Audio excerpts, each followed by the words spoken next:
पर्वत आला, पण आपल्या घरी शालिग्राम नाही.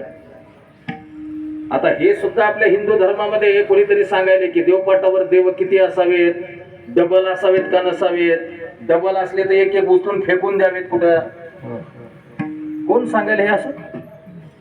कोण सांगायले असं? सांगायला सुरू झालं आता की आपल्या घरी आजा पंजापासून जर देव घरात 2 डबल देव आहेत तर डबल देव नसत जावा म्हणे. बऱ्याच जणांनी एक उचलला त्याच्यातला कुठं नेऊन टाकलाय की कोणाला माहित. आणि अशांचा समाचार घेण्यासाठीच आमच्यासारख्याला घराच्या बाहेर पडावं लागतंय. नाही तर महाराजांना माहिती आहे आमच्या घराचा परमार्थ फार मोठा आहे पहिलेपासून. हे काय मला आता आपले मोठे चिरंजीव वकील आहेत ना, मी वकिली केली 6 वर्ष, मी वकिली केली, प्राध्यापक होतो, बाहेरचं पाणी पित नाही, अन्न खात नाही, 300 किलोमीटर माहिती आहे सगळ्याला, प्रवास आहे रोजचा माझा. फक्त पाखंड प्रचुर आहे धर्मे, हे जे पाखंडी लोक धर्माचा प्रचार करायलेत ना त्यांच्यावर बघावं लागतं बोलून. काय होते डबल देव असले म्हणजे आपल्या देवघरात माता भगिनींनो काय होते? जे कोणी सांगायले की नाही एक एक देव कमी करायचा नाही, आहे ते आहे आपल्या घरी. आमचं देवघर बघितलं केवढे प्रल्हाद बोला माहिती आहे, 3.5 घंटे लागतात पूजेला. पुण्यामध्ये जर माझी भागवत कथा असेल तर मुक्काम आहे, नाही तर सगळी अपडाऊन असतं माझं. काय होतं डबल देव असले तर? शालिग्राम आहे की नाही हे महत्वाचं आहे मंडळींनो. शालिग्राम नाही आपल्याकडे, आपण वारकरी म्हणून घेतो शालिग्राम. शालिग्राम विष्णू मूर्ती जगद्गुरु तुकोबराय सांगतात आपल्याला. मग त्याचं तीर्थ आतुरकालिक कर्मामध्ये फार महत्वाचे, प्राण जात असताना.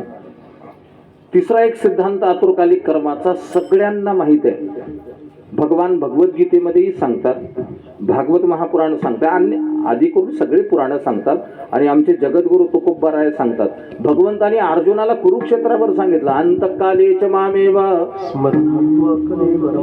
आतुरकालिक कर्माचा सिद्धांत आहे. तुका म्हणे सुखा पारण आहे,